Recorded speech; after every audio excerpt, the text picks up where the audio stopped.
93.0 FM.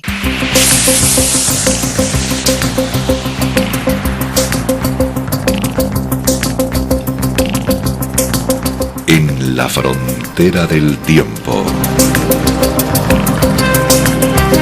Un espacio de ciencia, naturaleza y tecnología del futuro. De lunes a viernes, de 9 a 10 de la noche, a través de la 93.0 de su frecuencia modulada en cadena.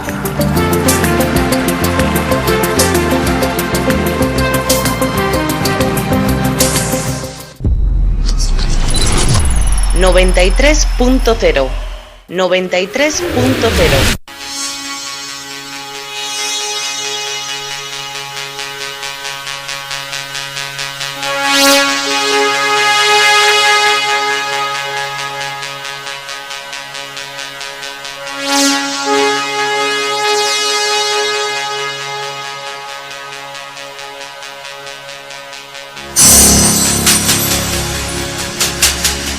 En la frontera del tiempo.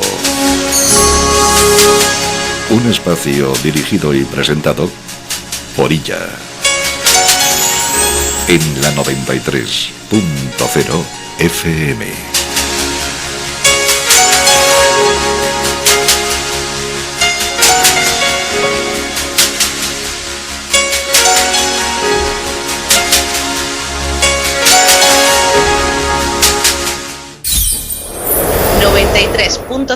FM. Tecnologías suprimidas, sus inventores eliminados.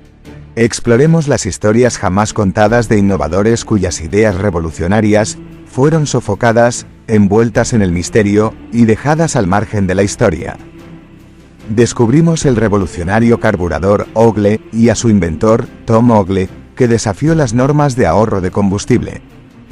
Desvelemos los misterios que rodean a la máquina de Rife de Royal Raymond Rife, una supuesta tecnología para curar el cáncer.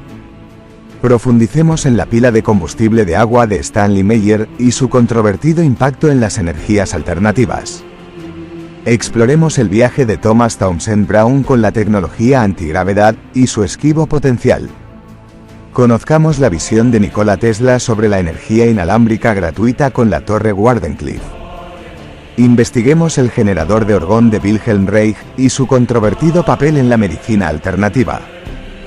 Descubrimos la historia del Abrocard de John Frost, una aventura única en la historia de la aviación. Revivimos la ambiciosa, pero trágica historia del vagón AOW de Valeria Navakovsky. Examinemos el tratamiento del cáncer con hierbas de Harry Hoxsey y la consiguiente controversia médica.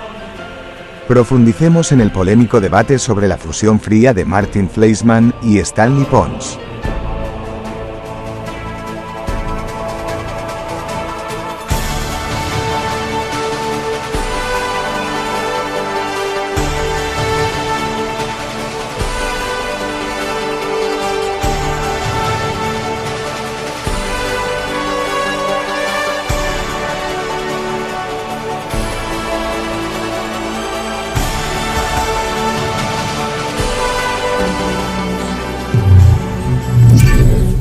Noventa y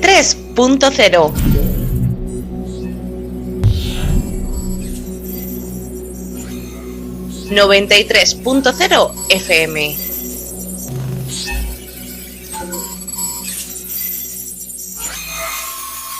Noventa y 3.0. Developed the water fuel cell as a retrofit energy systems to conventional cars. The Avro car symbolizes the culmination of the second stage. A lo largo de la historia, el camino del progreso tecnológico y científico ha estado marcado no solo por los inventos que han dado forma a nuestro mundo, pero también aquellos que, por diversas razones, quedaron relegados a las sombras y nunca alcanzaron su máximo potencial. Estos inventos suprimidos abarcan una amplia gama de ideas y tecnologías innovadoras que, a pesar de su potencial para revolucionar muchos aspectos de nuestras vidas, fueron marginados debido a una compleja interacción de factores. Estos factores a menudo incluyen intereses corporativos, intervención gubernamental, consideraciones económicas y a veces el rígido escepticismo de la comunidad científica. Desde las ideas visionarias de Nikola Tesla sobre la energía libre, hasta las misteriosas circunstancias que rodearon la desaparición del automóvil impulsado por agua de Stanley Meyer, combinamos una lista de 10 inventos suprimidos que tenían el potencial de cambiar completamente el mundo en el que vivimos. Número 1. El carburador Ogle. En los archivos de la historia del automóvil, pocas historias son tan intrigantes y controvertidas como la del carburador Ogle. Inventado en la década de 1970 por Tom Ogle, un mecánico autodidacta del Paso, Texas, este dispositivo prometía una revolución en la eficiencia del combustible. Afirmando que permiten que un automóvil viaje más de 160 kilómetros con un solo galón de gasolina, ni 4 litros. El invento se produjo en un momento en el que el mundo estaba lidiando con la crisis del petróleo, lo que convirtió la innovación de Ogle no solo en una maravilla tecnológica, sino en un rayo de esperanza para un futuro con eficiencia de combustible. El viaje de Tom Ogle al mundo de la innovación fue tan poco convencional como sus antecedentes. Sin una formación formal en ingeniería mecánica, Ogle logró idear un sistema de carburador que desafió el status quo de la tecnología automotriz. El principio del carburador Ogle era relativamente sencillo pero revolucionario. Los carburadores tradicionales mezclaban aire y combustible antes de introducirlo en el motor para su combustión. El sistema de Ogle, sin embargo, eliminó el carburador y la bomba de combustible, reemplazándolos con una caja negra que vaporizaba el combustible antes de que ingresara al motor.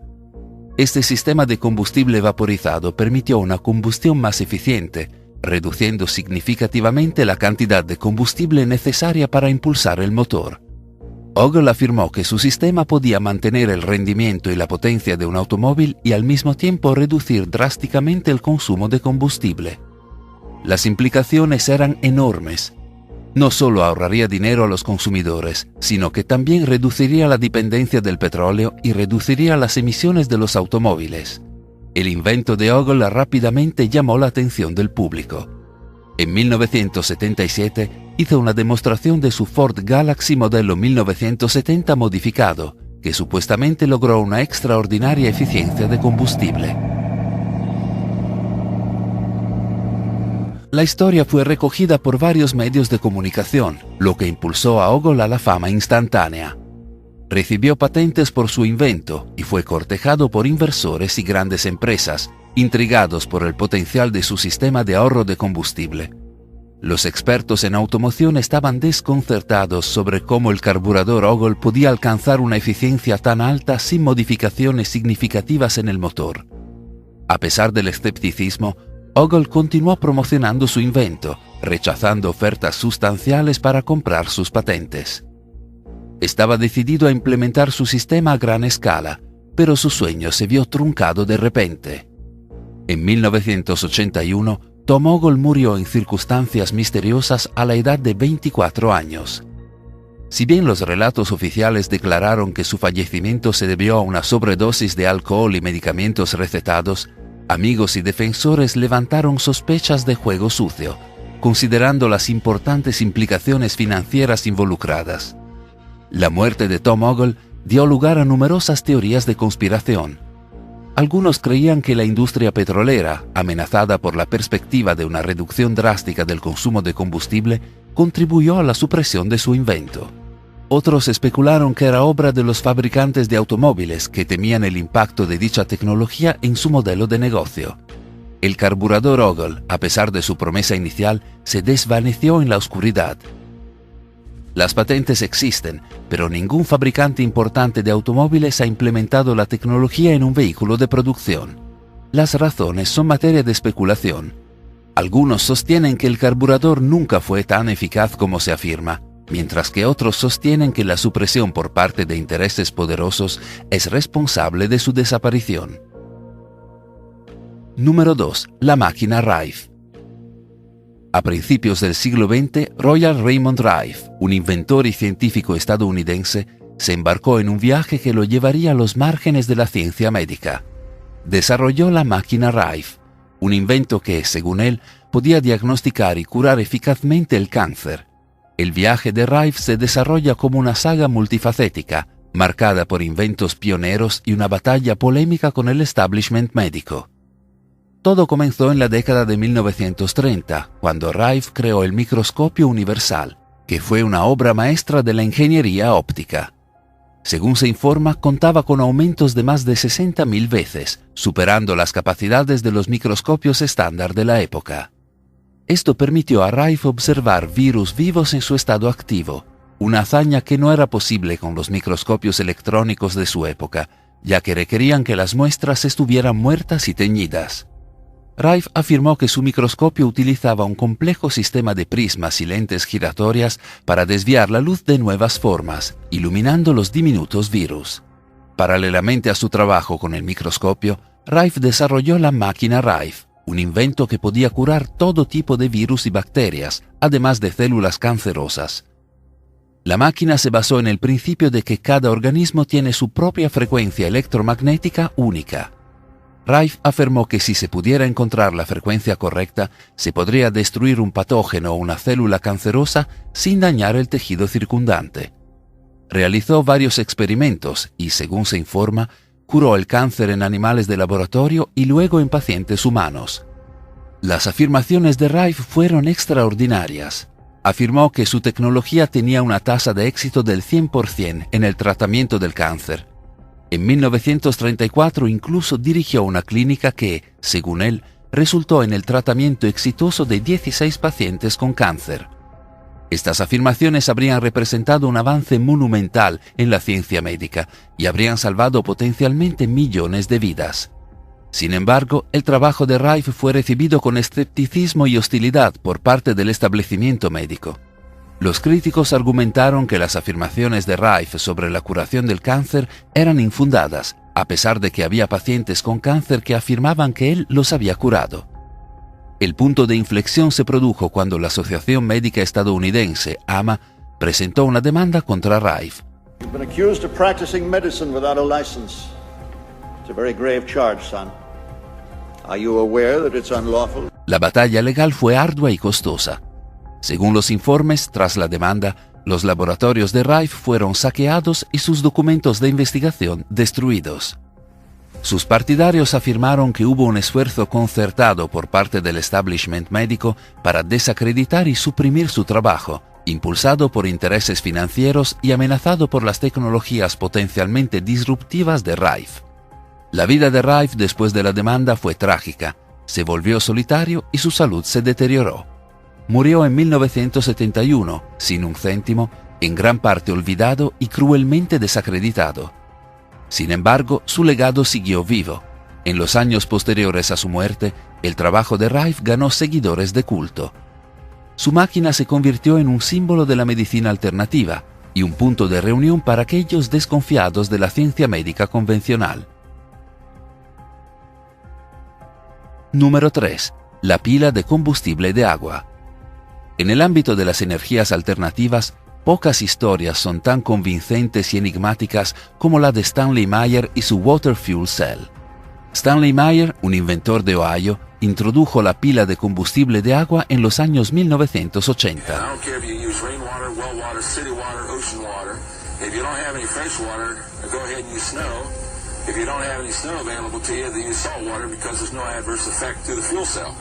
La celda de Meyer no era solo un dispositivo de electrólisis. Afirmó que utilizaba un proceso único que implicaba frecuencias resonantes para romper los enlaces de las moléculas de agua con una mínima entrada eléctrica.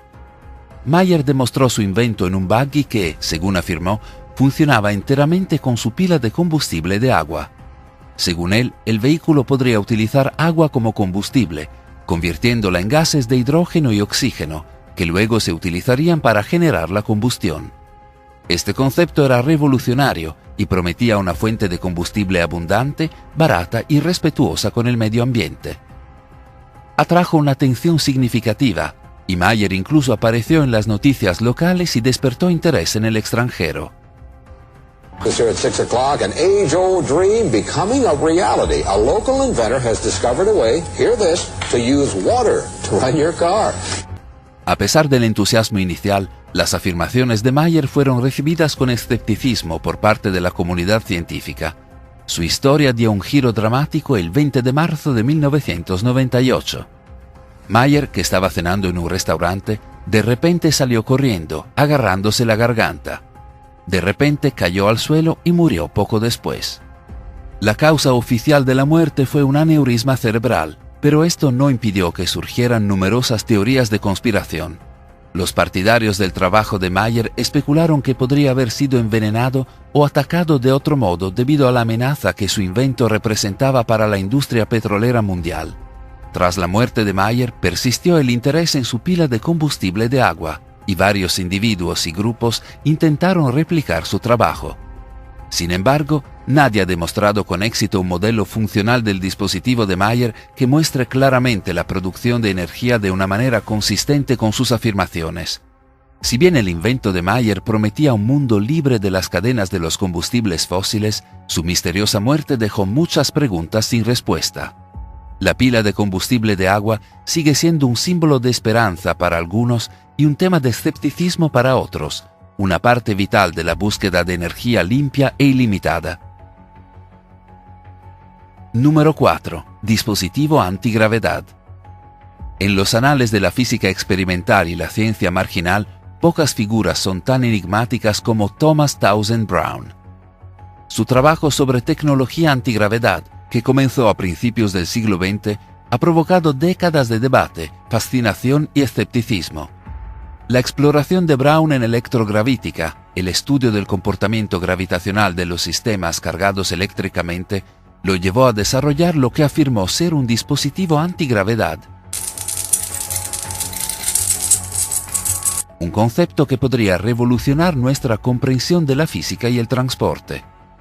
El viaje de Thomas Townsend Brown hacia la investigación antigravedad comenzó con su fascinación por el efecto Biffeld-Brown, un fenómeno que descubrió cuando era un joven estudiante. Este efecto, que lleva el nombre de Brown y su mentor, el físico Dr. Paul Alfred Biffeld, sugería que los condensadores cargados eléctricamente exhibían un pequeño empuje en la dirección del polo positivo cuando estaban suspendidos en el vacío. Brown planteó la hipótesis de que este empuje se debía a una interacción entre el campo eléctrico y el campo gravitacional, teoría que sentó las bases para sus experimentos posteriores. El dispositivo antigravedad de Brown, a menudo denominado gravitador, se basó en los principios de la electrogravítica. El dispositivo normalmente constaba de un conjunto de condensadores y electrodos, donde se utilizaron cargas eléctricas de alto voltaje para crear un viento iónico, que Brown creía que podía producir una fuerza de propulsión. En sus experimentos, Brown demostró que cuando se aplicaba voltaje, el dispositivo se movía en la dirección del electrodo positivo, efecto que atribuyó a la antigravedad. A lo largo de las décadas de 1950 y 1960, Brown llevó a cabo una serie de demostraciones públicas de sus dispositivos antigravedad. Estas demostraciones a menudo involucraban objetos en forma de disco, que levitaban o se movían cuando se los sometía a cargas de alto voltaje. El aparente desafío a la gravedad por parte de estos dispositivos capturó la imaginación del público y atrajo el interés del ejército estadounidense. El trabajo de Brown fue visto como potencialmente innovador para la tecnología aeroespacial, ya que ofrecía la perspectiva de aviones y naves espaciales que podrían desafiar la gravedad y maniobrar de maneras sin precedentes. A pesar de la intriga que rodea el trabajo de Brown, sus afirmaciones fueron recibidas con un gran escepticismo por parte de la comunidad científica. Los críticos argumentaron que las fuerzas observadas en los experimentos de Brown no eran antigravedad, sino más bien un fenómeno bien entendido conocido como viento iónico o empuje electrostático. Se sabía que este efecto, en el que los iones se transfieren de un electrodo a otro creando empuje, era demasiado débil para explicar el tipo de propulsión necesaria para el vuelo antigravedad. El trabajo de Thomas Brown sobre dispositivos antigravedad ha dejado un legado duradero, envuelto en misterio y controversia. Después de su muerte, gran parte de su investigación cayó en la oscuridad, y la información detallada sobre sus experimentos y hallazgos siguió siendo difícil de alcanzar. Algunos creen que la CIA tomó toda su investigación y borró al público todo lo que quedó, como lo hicieron con muchos otros inventores que discutiremos en este vídeo. Sin embargo, el trabajo de Thomas Brown ha seguido inspirando a científicos e inventores en el campo de los sistemas de propulsión alternativos. Ahora podrías estar escuchando el nombre de tu empresa o comercio. Si quieres anunciarte en nuestra emisora, llama a nuestro departamento comercial 91-872-9916 y síguenos también en Twitter y Facebook. Número 5. La Torre Wardenclyffe. Nikola Tesla, un hombre tan adelantado a su tiempo que su nombre se convirtió en sinónimo de innovación, propuso un concepto que potencialmente podría haber alterado el curso de la civilización humana: la transferencia inalámbrica gratuita de energía. Esta ambiciosa idea, nacida de la brillante mente de Tesla, prometía un mundo donde la energía sería tan accesible y abundante como el aire que respiramos. Sin embargo, el camino de este concepto revolucionario estuvo plagado de desafíos que condujeron a su eventual caída, influenciado en gran medida por intereses financieros y comerciales. El concepto de energía libre de Tesla no se refería solo a la transmisión inalámbrica de energía. Se trataba de aprovechar las fuentes de energía inagotables del universo. Creía que se podía aprovechar la energía del medio ambiente, del sol, del aire e incluso del éter que, según él, impregnaba el espacio. Tesla imaginó un mundo sin la necesidad de carbón, petróleo o cualquiera de las fuentes de energía convencionales. Su idea era crear un sistema global de torres de transmisión de energía inalámbrica que proporcionaría energía gratuita e ilimitada a todo el mundo.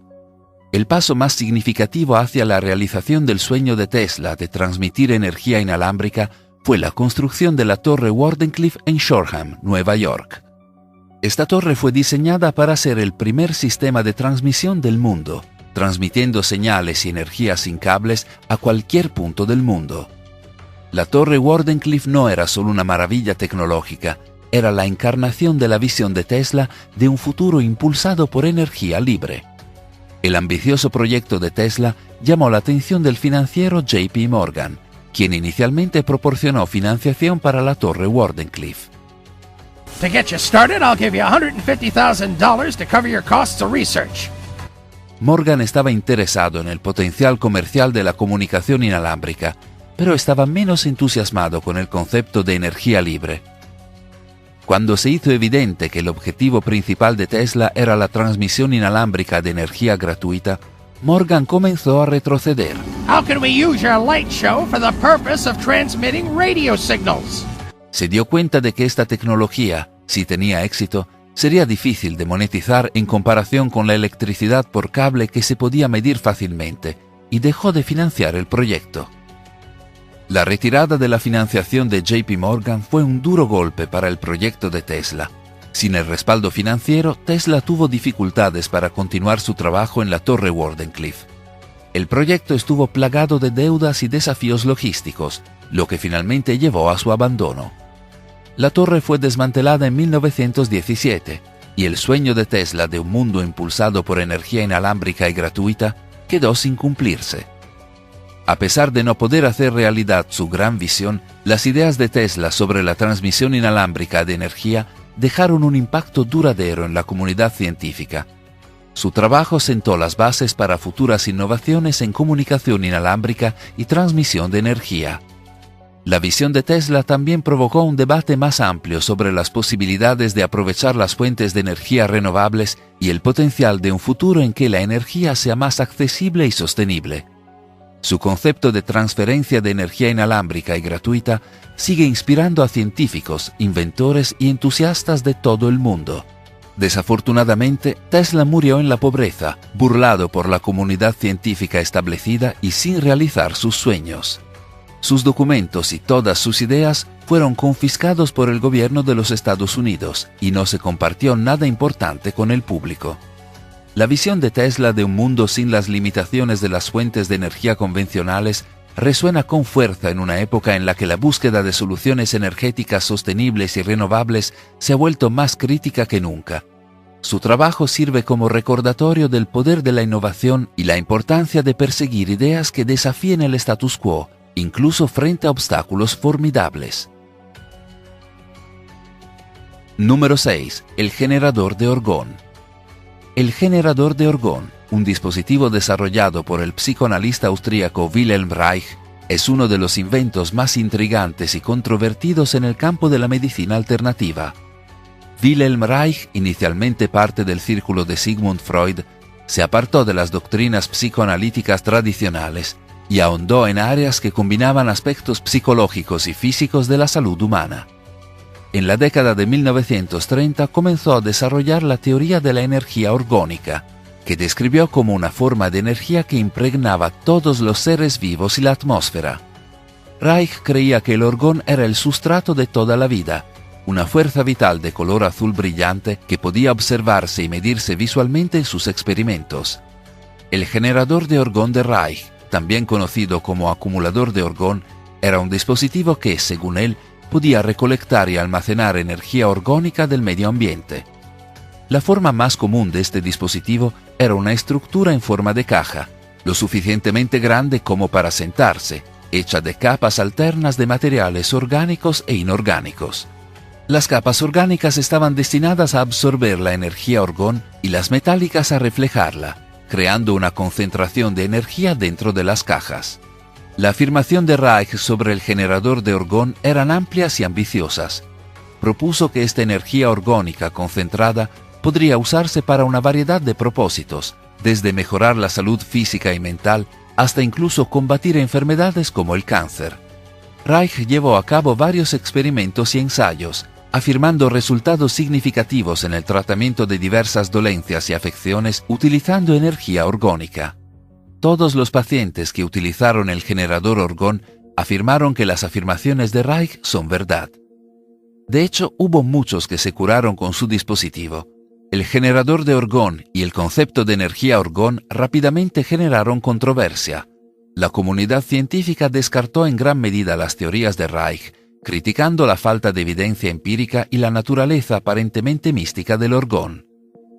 La Administración de Alimentos y Medicamentos de Estados Unidos, FDA, inició una investigación sobre el trabajo de Reich, en particular sus afirmaciones sobre los beneficios médicos del generador de orgón. En 1954, la FDA obtuvo una orden judicial contra Reich, ordenándole que dejara de distribuir sus escritos y acumuladores de orgón. El principal argumento de la FDA fue que la energía orgónica no existía y que, por tanto, las afirmaciones de Reich eran fraudulentas. Reich desafió la orden judicial, lo que llevó a su arresto y encarcelamiento. Los duros ataques contra Reich fueron muy extraños, considerando que ni siquiera cobraba a sus clientes y ofrecía curación gratis. El encarcelamiento de Wilhelm Reich y la posterior destrucción de sus publicaciones y generadores de orgón fueron un duro golpe para su trabajo. Su laboratorio fue quemado hasta los cimientos. Murió en prisión en 1957, un hombre destrozado y en gran medida desacreditado por la comunidad científica. Muchos creen que fue envenenado mientras estaba en prisión. Sin embargo, sus seguidores continuaron defendiendo sus teorías y el uso de generadores de orgón. A pesar de la controversia y el descrédito oficial de su trabajo, los conceptos de Reich han seguido influyendo en los círculos de la ciencia alternativa y la salud holística. El generador de orgón se ha convertido en un símbolo de enfoques alternativos para comprender la energía vital y ha inspirado una variedad de conceptos y dispositivos similares en los ámbitos de la curación energética y las prácticas de la nueva era. La perspectiva moderna sobre el generador de orgón está dividida. Algunos la ven como una reliquia pseudocientífica de una época pasada, mientras que otros la ven como una tecnología incomprendida y suprimida con beneficios potenciales aún por explorar en su totalidad. La comunidad científica sigue siendo escéptica ante las afirmaciones hechas sobre la energía orgónica, citando la falta de evidencia empírica y el fracaso de investigadores posteriores para replicar los resultados de Reich. Número 7. El Avrocar. En la década de 1950, en plena Guerra Fría, tomó forma un proyecto único y ambicioso bajo la dirección del ingeniero británico John Frost en Avro, Canadá. Este proyecto, conocido como Avrocar, fue una incursión en el mundo de los aviones de despegue y aterrizaje vertical, VTOL, pero con un giro que capturó la imaginación tanto de los militares como del público. By Avro Aircraft Limited at Malton, Ontario, the Avrocar symbolizes the culmination. Fue diseñado para parecer a un platillo volante. El Avrocar fue un símbolo de aspiraciones futuristas e innovación tecnológica durante un periodo de intensa competencia global en los avances aeroespaciales. El proyecto Avrocar, inicialmente denominado Proyecto Y, nació de la visión de John Frost de crear un nuevo tipo de avión que pudiera proporcionar la maniobrabilidad de un helicóptero y la velocidad de un avión. Frost estaba intrigado por la idea de un avión circular que pudiera lograr despegues y aterrizajes verticales, un concepto que parecía sacado directamente de la ciencia ficción en ese momento. El diseño prometía varias ventajas, incluido el vuelo omnidireccional, que se pensaba que era ideal para el reconocimiento y potencialmente para el combate en la floreciente era de la carrera espacial. El Avrocar fue diseñado como un platillo de 18 pies de diámetro con un motor de turbina central que expulsaba los gases de escape del borde del disco, creando un colchón de aire sobre el que flotar. Se esperaba que este efecto Coanda, en el que el flujo de aire se adhiere a una superficie curva, proporcionara sustentación y empuje simultáneamente. El piloto controlaría el vehículo alterando el flujo de aire. En teoría, el Avrocar sería capaz de alcanzar altas velocidades y altitudes, con la capacidad adicional de flotar y despegar verticalmente. Por muy innovador que fuera el concepto, el Avrocar enfrentó importantes desafíos desde el principio. El prototipo tuvo problemas de estabilidad y control, particularmente a altas velocidades y altitudes. El colchón de aire que se suponía debía levantar la nave la hacía susceptible al efecto suelo, limitando su altura operativa a unos pocos pies sobre el suelo. El Avrocar también enfrentó problemas de sobrecalentamiento y empuje insuficiente. A pesar de estos desafíos, se construyeron 2 prototipos y se sometieron a pruebas exhaustivas. Las pruebas iniciales fueron prometedoras y demostraron la capacidad del vehículo para flotar y moverse por el suelo. Sin embargo, a medida que avanzaban las pruebas, quedó claro que el Avrocar no podía alcanzar los niveles de rendimiento necesarios para aplicaciones militares. Era inestable y difícil de controlar, especialmente a las velocidades más altas necesarias para el uso práctico. Inicialmente, el proyecto Avrocar recibió un gran interés por parte del ejército estadounidense, en particular de la Fuerza Aérea y el Ejército de los Estados Unidos, que vieron potencial en el diseño único del vehículo para diversas aplicaciones, incluso como jeep volador. Sin embargo, a medida que las limitaciones técnicas se hicieron evidentes, el interés militar disminuyó. El objetivo del proyecto pasó de ser un vehículo de alta velocidad y gran altitud a un vehículo todoterreno de bajo vuelo, pero este tampoco cumplía los requisitos necesarios. En 1961, después de varios años de desarrollo y pruebas, el proyecto Avrocar fue oficialmente cancelado. Los obstáculos tecnológicos de ingeniería resultaron insuperables con la tecnología disponible en ese momento. Los 2 prototipos fueron retirados y uno finalmente llegó al Museo Nacional de la Fuerza Aérea de los Estados Unidos y el otro al Museo de la Aviación y el Espacio de Canadá. El Avrocar sigue siendo una fascinante nota a pie de página en la historia de la aviación, un testimonio de la ambiciosa ingeniería aeroespacial de los años 50. Representó un intento audaz de romper los límites convencionales del diseño de aeronaves y apuntó hacia un futuro que, si bien no se realizó en ese momento, continuó inspirando avances en la ingeniería aeroespacial. Número 8. El vagón AOW. A principios del siglo XX surgió en la Unión Soviética un proyecto único y ambicioso, encabezado por un joven inventor llamado Valerian Abakovsky. Su creación, el AOW Wagon o Aero Wagon, era un vagón propulsado por hélice diseñado para revolucionar los viajes en tren de alta velocidad. Este innovador vehículo, que combina diseño aeronáutico con tecnología ferroviaria, prometía reducir drásticamente los tiempos de viaje entre ciudades. Sin embargo, el viaje del AOW Wagon estuvo marcado por un acontecimiento trágico que provocó el abrupto final del proyecto. Abakovsky, que en ese momento solo tenía 25 años, se inspiró en el floreciente campo de la aviación y buscó aplicar sus principios al transporte ferroviario. El Aero Wagon estaba equipado con un motor de avión y una gran hélice en la parte delantera, diseñada para arrastrar el vagón por las vías a velocidades sin precedentes. El diseño del AOW Wagon se apartó sorprendentemente de los trenes tradicionales. era esencialmente un vagón con motor de avión y hélice montado en la parte delantera, con capacidad para 22 pasajeros. El diseño aerodinámico y la construcción liviana del vehículo estaban destinados a permitir viajes a alta velocidad, reduciendo significativamente los tiempos de viaje en comparación con las locomotoras de vapor convencionales.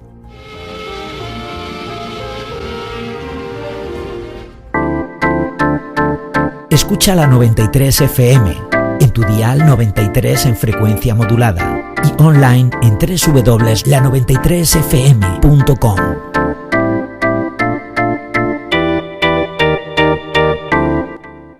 El viaje inaugural del AOW Wagon tuvo lugar el 24 de julio de 1921, un viaje de prueba desde Moscú a la región de Tula. El viaje fue una demostración de las capacidades del vehículo, al que asistieron varios funcionarios e ingenieros soviéticos. Si bien el viaje de ida a Tula fue un éxito, el viaje de regreso a Moscú terminó en una catástrofe. En el camino de regreso, el Aerowagon descarriló a gran velocidad, lo que provocó un trágico accidente que se cobró la vida de todos los que iban a bordo, incluido a Bakovsky. El accidente supuso un importante revés para el proyecto y planteó serias dudas sobre la seguridad y viabilidad del AOW Wagon.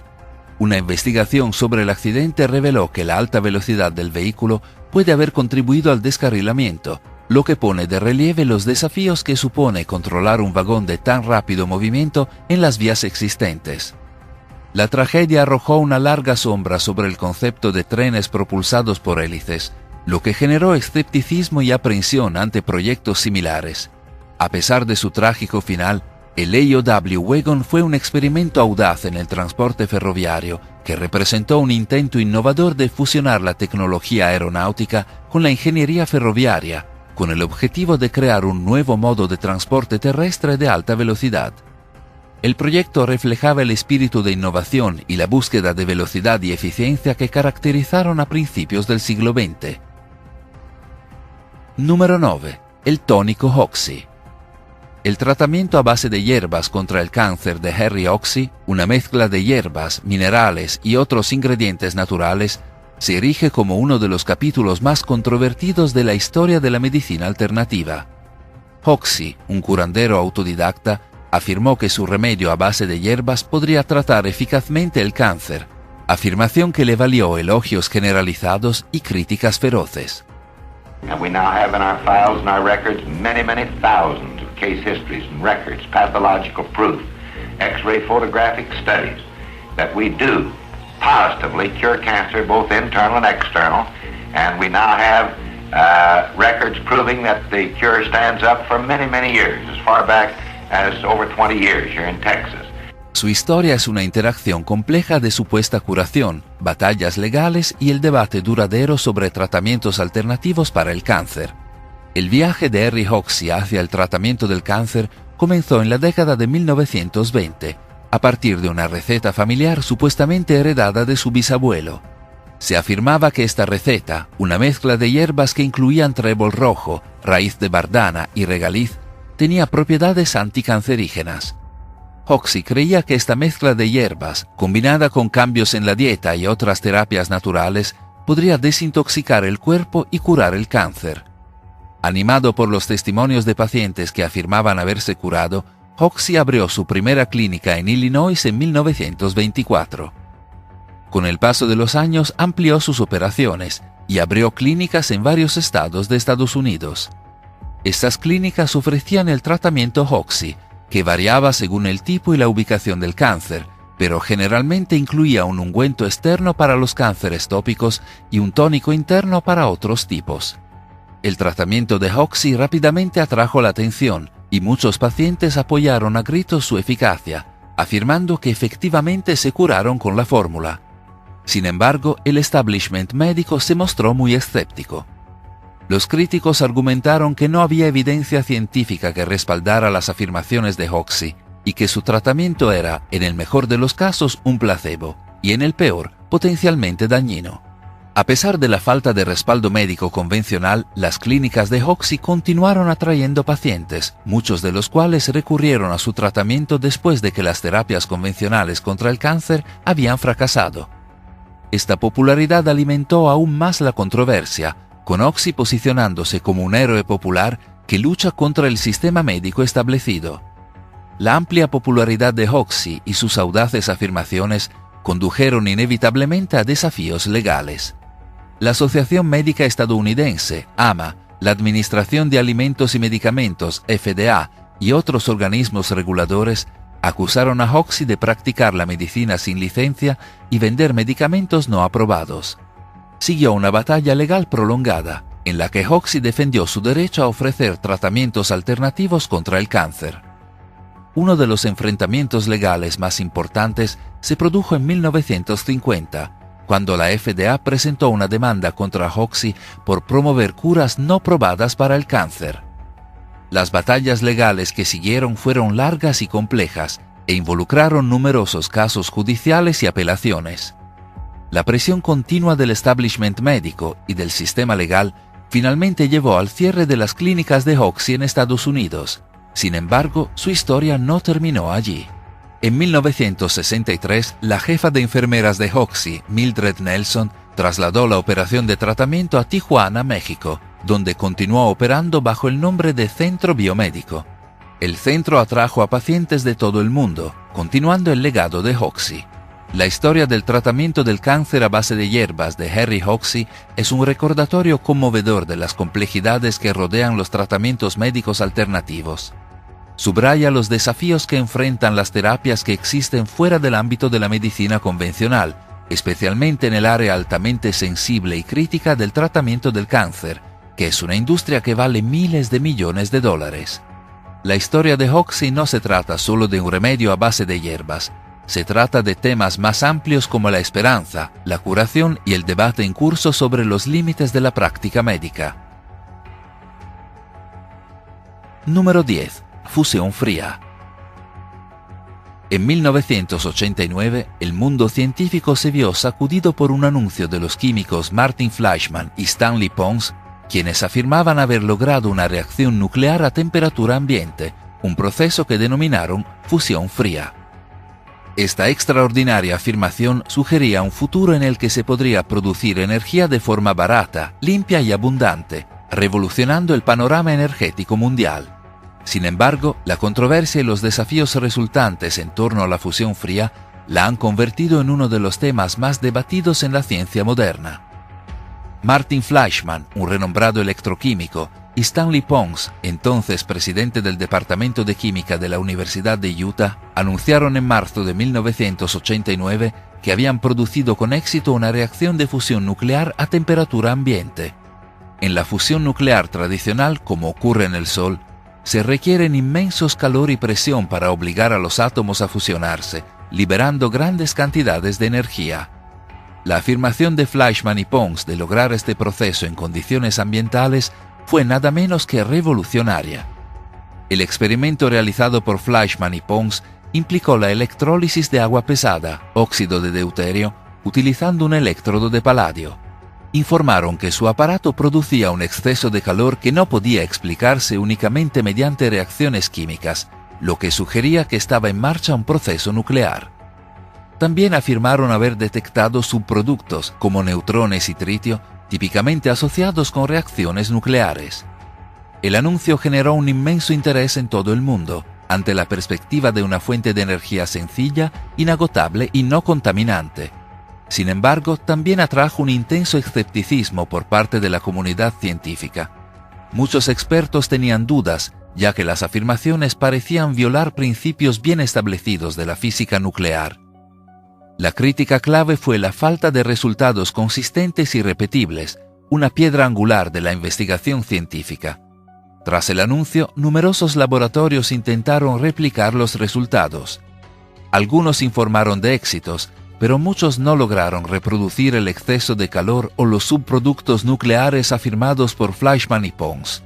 La inconsistencia de los resultados, junto con los errores y ambigüedades en la metodología del experimento original, llevaron a muchos a descartar las afirmaciones de la fusión fría como erróneas o incluso fraudulentas. El anuncio de la fusión fría no fue solo un acontecimiento científico, se convirtió en una sensación mediática. El público, entusiasmado por la posibilidad de una fuente de energía limpia y barata, siguió de cerca los acontecimientos. Este frenesí mediático, junto con la divulgación prematura de los resultados antes de su publicación revisadas por pares, contribuyó a la controversia y el escepticismo en torno a la fusión fría. En los años posteriores al anuncio, el entusiasmo inicial dio paso a la decepción y las críticas. Las principales instituciones y revistas científicas se volvieron cada vez más escépticas y la financiación para la investigación de la fusión fría se volvió escasa. Fleischmann y Pons se enfrentaron a una reacción violenta profesional y personal, lo que afectó significativamente a sus carreras y credibilidad. A pesar de la controversia, la idea de la fusión fría se ha negado a desaparecer por completo. Un pequeño pero persistente grupo de investigadores continúa investigando reacciones nucleares de baja energía, como ahora se conoce más comúnmente la fusión fría. Estos esfuerzos suelen estar al margen de la ciencia convencional, con financiación y reconocimiento limitados. La narrativa de las invenciones suprimidas es compleja y multifacética, y entrelaza innovación, ambición, controversia y a menudo las duras realidades de los intereses económicos y políticos. A medida que hemos explorado varios casos, desde los esfuerzos visionarios de Nikola Tesla hasta las polémicas afirmaciones de fusión fría de Martin Fleischmann y Stanley Pons, emerge un hilo común: el delicado equilibrio entre descubrimientos innovadores y las fuerzas sociales, científicas y comerciales que dan forma a sus trayectorias. Estas historias sirven como recordatorios conmovedores de los innumerables desafíos que enfrenta la innovación radical. Destacan la resistencia que a menudo enfrentan las ideas transformadoras, ya sea debido a intereses arraigados, obstáculos regulatorios, escepticismo científico o una combinación de estos factores.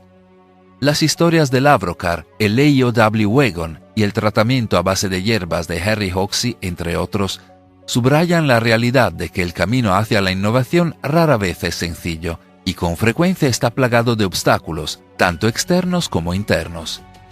Además, la saga de invenciones suprimidas subraya la importancia de una validación científica rigurosa y una revisión por pares, especialmente en casos donde hay mucho en juego, como en tratamientos médicos o soluciones energéticas. También señala la necesidad de un ecosistema de apoyo que estimule y fomente la innovación, que equilibre el escepticismo con la mentalidad abierta y los intereses económicos con el bienestar social. Al reflexionar sobre estas historias, recordamos el perdurable espíritu humano de curiosidad y la búsqueda incesante del conocimiento y el progreso. Si bien no todas las afirmaciones de invenciones suprimidas resisten el escrutinio, cada historia contribuye al entramado del esfuerzo humano y al diálogo continuo sobre el papel de la innovación en la sociedad. Al final, la saga de los inventos suprimidos no se trata solo de los inventos en sí, sino de los temas más amplios de la aspiración humana, la búsqueda de comprensión y la compleja dinámica que gobierna el avance de la tecnología en nuestro mundo. Atención, ha llegado un nuevo concepto de publicidad, promociones o empresa por banners digitales, fijos, giratorios o video banner a través de www.la93fm.com. Comercios autónomos, pymes, micropymes promocionen sus productos o sus servicios al público desde la93fm.com. Cada 24 horas se verá 1800 veces. Cada 24 horas se verá 1800 veces. Atención, oferta de lanzamiento. Por solo el primer mes, 125 euros y el resto a 75 euros al mes. Mínima contratación de 6 meses. Veamos cómo se relaciona el aumento de la población con la llegada de las nuevas tecnologías. Por cada nuevo 1.000 millones de personas, se produce un avance tecnológico y una gran cantidad de descubrimientos científicos. En este caso, se observa un cierto patrón. Cuanto más nos acercamos a nuestro tiempo, más profundizamos en nuestro conocimiento, tanto en el mundo micro, como en el macro. Hace 1000 años éramos 275 millones. El área de observación humana estaba limitado por las capacidades de sus órganos sensoriales. A finales del siglo XVI, cuando la población mundial aumentó a 500 millones de habitantes, se inventó el microscopio, luego el telescopio, y el alcance de nuestras observaciones y conocimientos comenzó a ampliarse. A partir de mediados del siglo XVIII, la población empezó a crecer rápidamente. Se produce la primera revolución industrial, una transición masiva del trabajo manual al trabajo mecánico, a la producción industrial. Invención de la máquina de vapor, locomotora de vapor, construcción de ferrocarriles, puentes, canales, y estructuras hidráulicas. Se realizó el primer vuelo en globo aerostático. A finales del siglo XIX, ya éramos 1.500 millones. Fue en esta época, cuando tuvo lugar, la segunda revolución industrial. Están surgiendo nuevas industrias. Industrias de energía eléctrica, petrolera, química, y petroquímica. Industria automotriz. Se inventaron el fonógrafo, y el micrófono, la lámpara incandescente, el teléfono, el telégrafo, la radio, y el motor de combustión interna. Se realizó el primer vuelo en avión. En 1891, Nikola Tesla inició trabajos prácticos para obtener energía libre del éter, y diseñó un transformador resonante. Transformador Tesla. 1900, el año de nacimiento de la física cuántica. Y la ciencia comienza a ser intensamente restringida. ¿Por qué? En primer lugar, un mayor desarrollo de las tecnologías etéreas conduciría inevitablemente al hecho de que la energía gratuita estaría disponible de forma generalizada. En segundo lugar, el reconocimiento de la presencia del éter condujo a una comprensión de la estructura más compleja del mundo, la multidimensionalidad del universo, y su origen artificial. Y esto, a su vez, sería una prueba científica de la existencia del mundo espiritual. Estas perspectivas de desarrollo contradecían los planes de la élite. ¿Cómo, entonces, ganar dinero, y cómo mantener a la gente bajo control? Por tanto, el tema del éter fue prohibido. Aparecieron científicos pagados, que deliberadamente, no continuaron con los descubrimientos. Y la ciencia ha perdido la oportunidad de un mayor desarrollo cualitativo. Año 1927. Somos 2.000 millones de personas. En la década de 1930, aparecieron la medicina nuclear, un radiotelescopio, un microscopio electrónico, una televisión, un motor aire reactivo, la primera computadora, un horno microondas, un transistor, fibra óptica, y un disco duro. En 1957, se lanzó el primer satélite terrestre artificial. 1960. Somos 3.000 millones de personas. En 1961 el hombre voló al espacio por primera vez. En esta etapa, se inventaron los satélites de comunicación, el disco óptico, el telescopio orbital, la pantalla táctil, y el teléfono móvil.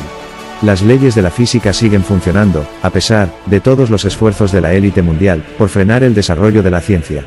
Pero muchos desarrollos no tienen prisa por ser divulgados a la gente. Imagínense, el microprocesador se inventó en 1971, la pantalla táctil en 1972, el primer teléfono móvil en 1979. Año 1974, somos 4.000 millones, después de lo cual aparece la navegación GPS, la computadora personal, el reproductor de discos láser, la computadora portátil, el corazón artificial, la unidad flash, Internet. Aparición de la esfera de la información, y las tecnologías de la comunicación, se están desarrollando activamente, gracias a las cuales, se puede manipular a las personas. También, se están desarrollando intensamente, tecnologías destinadas a aumentar el consumo. En los últimos 50 años, el número de personas en la Tierra se ha duplicado. Ahora somos 8.000 millones, 25 millones de personas. Contamos con nanotecnología, impresión 3D, de órganos, exhibición en aire y el recubrimiento autorregenerante. Los cirujanos robóticos realizan operaciones exitosas. El 11 de octubre de 2022, la inteligencia artificial habla en la Cámara de los Lores del Reino Unido. Ya somos 8.000 millones y, uniéndonos, podemos resolver todos los problemas existentes, los crisis, y construir un mundo nuevo con valores diferentes, y otras oportunidades. Un mundo, en el que la vida humana, sea de suma importancia, donde la sociedad se preocupe por la persona, y la persona se preocupe por la sociedad. Se abrirán ante nosotros enormes perspectivas, y nuevos horizontes de conocimiento. No solo podemos convertir nuestra Tierra en un jardín floreciente, pero también comenzar a explorar otros planetas. En este caso, 50.000 millones de personas no serán suficientes.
Escucha la 93 FM, en tu dial 93 en frecuencia modulada y online en www.la93fm.com.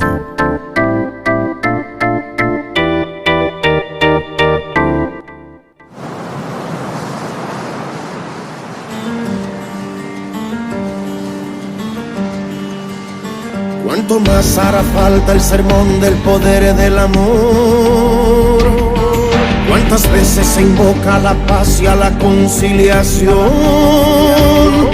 ¿Cuánto tiempo invertido en forjar una idea del respeto? Que una vida siempre importe más que suntuosos objetos. ¿Cuántos más libros, audios, películas son necesarios? Alertando del mismo destino de los dinosaurios y otras guerras que nuevas catástrofes, cuanto más crueles, como masa de nuevos Caínes sintiéndose Abeles. Cuanto más, cuanto más. Abismos, dilemas sustanciales de un sistema que acepta el reimitas de una humanidad suicida. Luego parece tan pequeño, pero a veces por efecto dominó se esparce, expande y crece y alumbra, blanquea toda cosa y nueva idea donde ingenio y rendimiento favorezcan nacimiento. Comienza conmigo, que mi abrazo sea tu abrigo. No hay ganador si muere el mar.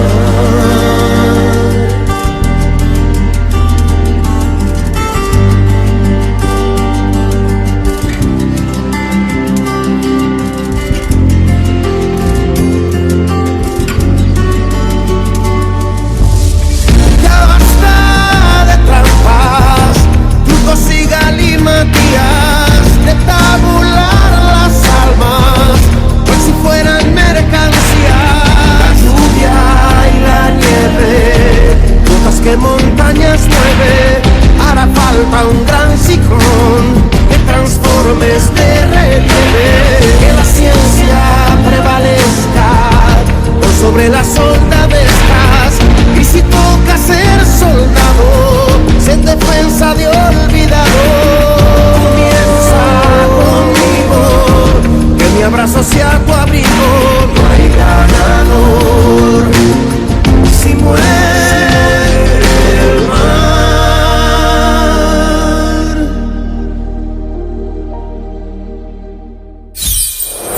93.0 FM.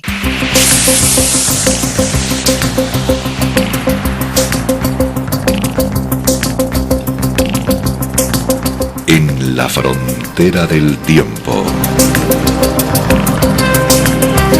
Un espacio de ciencia, naturaleza y tecnología del futuro. De lunes a viernes, de 9 a 10 de la noche, a través de la 93.0 de su frecuencia modulada en cadena.